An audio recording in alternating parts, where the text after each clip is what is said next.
அன்று உலக செரிமான ஆரோக்கிய நாள் கொண்டாடப்படுகிறது. இந்நாளில் தற்போதைய நவீன உணவு முறைகளால் குறிப்பாக குழந்தைகள் மற்றும் இளைஞர்களுக்கு ஏற்படும் ஆபத்துகளையும் அதிலிருந்து தப்பிப்பதற்கான மாற்று வழிகளையும் விரிவாக ஆராய வேண்டியது காலத்தின் கட்டாயமாகும். இன்றைய தலைமுறையினரின் உணவு கலாச்சாரம் முற்றிலும் மாறிப்போயுள்ளது.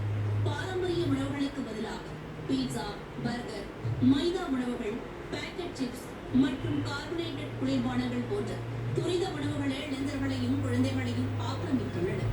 இந்த உணவுகளில் சேர்க்கப்படும் செயற்கை நிறமிகள், சுவையூட்டிகள் மற்றும் பிரசர்வேட்டிவ்ஸ் ஆகியவை நம் குடலில் உள்ள நல்ல பாக்டீரியாக்களை மொத்தமாக அழிக்கின்றன.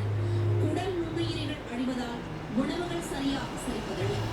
இதன் விளைவாக மிக சிறிய வயதிலேயே நெஞ்செரிச்சல், அசிடிட்டி மற்றும் வயிற்றுப்புண் போன்ற தீவிரமான பிரச்சனைகள் ஏற்படுகின்றன. மேலும் இந்த நவீன உணவுகளில் நார்ச்சத்து என்பது சுத்தமாக இருப்பதில்லை. அதோடு போதிய அளவு தண்ணீர் குடிக்காததாலும் எப்போதும் கணினி அல்லது மொபைல் திரைகளின் முன்பாகவே முடங்கி கிடப்பதாலும் பெரும்பாலான குழந்தைகள் கடுமையான மலச்சிக்கல்களால் அவதிப்படுகிறார்கள்.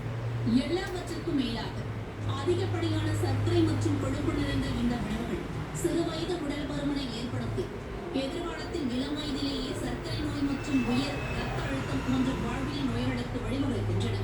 செரிமான மண்டலம் என்பது வெறும் உணவை அரைக்கும் இயந்திரம் இல்லை.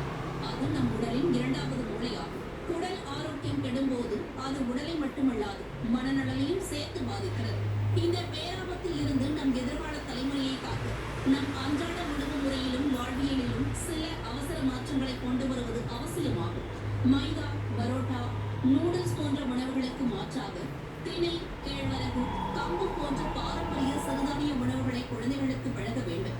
பேக்கெட் சிப்ஸ், குக்கீஸ் போன்ற நொறுக்கு தீனிகளுக்கு பதிலாக சுண்டல், பொரி, கொழுக்கட்டை மற்றும் முளைக்கட்டிய தானியங்களை சாப்பிட கொடுக்கலாம்.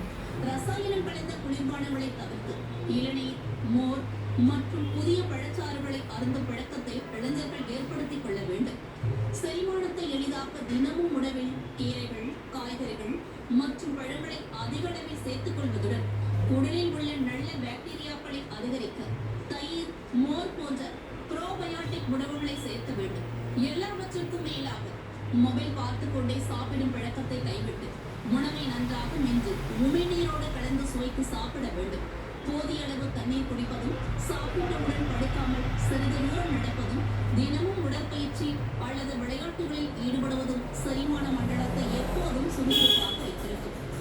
நோயற்ற வாழ்வே குறைவற்ற செல்வம் என்ற பழமொழிக்கு ஏற்ப ஆரோக்கியமான வாழ்விற்கு செரிமான ஆரோக்கியமே முதற்படியாகும். இந்த உலக செரிமான ஆரோக்கிய நாளில் நாக்கின் சுவைக்காக உடலை கெடுக்கும் துரித உணவுகளை தவிர்த்து சத்துக்கள் நிறைந்த பாரம்பரிய வீட்டு உணவுகளுக்கு மாறுவோம் என இளைஞர்களும் குழந்தைகளும் உறுதி இருப்பதை ஒரு ஆரோக்கியமான சமுதாயத்தை உருவாக்குவதற்கான உண்மையான தொடக்கமாகும். நியூஸ் ஜே செய்திகளுக்காக திரேடு வாசகன்.